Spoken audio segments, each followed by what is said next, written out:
Hey clinicians and trainers, I'm Dr. Sebastian Gonzalez again doing the cueing series for you guys, or at least showing you cues that have worked for me.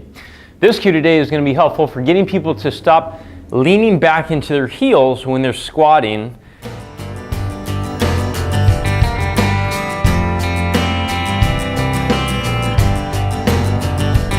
You know the people I'm talking about, those people with their toes are just flailing in the air and they can't root straight to the ground.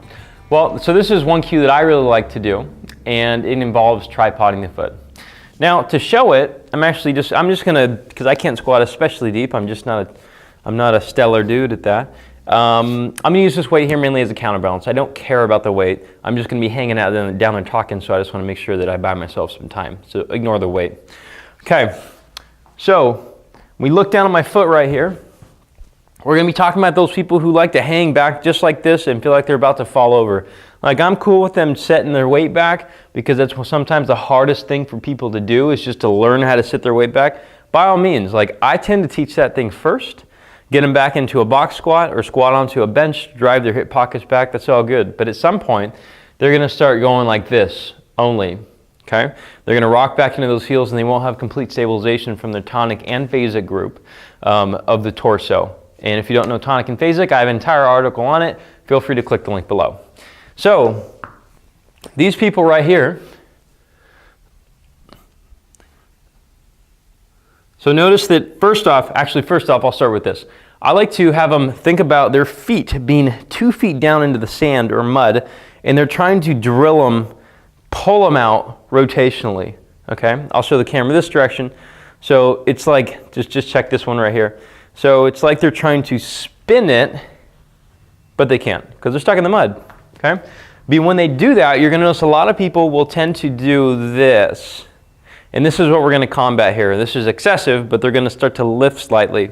So,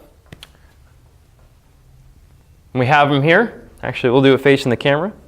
We have them here. They squat down there, they're gonna drill their feet into the mud. The knees are gonna reflect that and the cheeks are gonna turn on. Now they get here, they're going to start to go like this, or they're going to start to go like this. So I tell them just, hey, right here, right there, there's a business card right there. If I pull it out, you owe me $100, okay? And whatever side, pick whatever side it is, because sometimes it's one, not the other.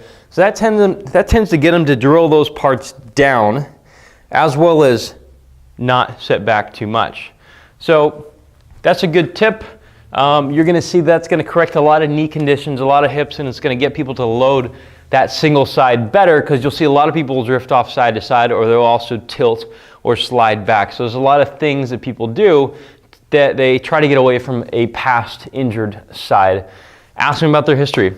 You'll find a lot of these people have had past injuries on one side, and funny, you'll find people oftentimes with pinching in the hip. That's the side they load a lot. So look at the other side.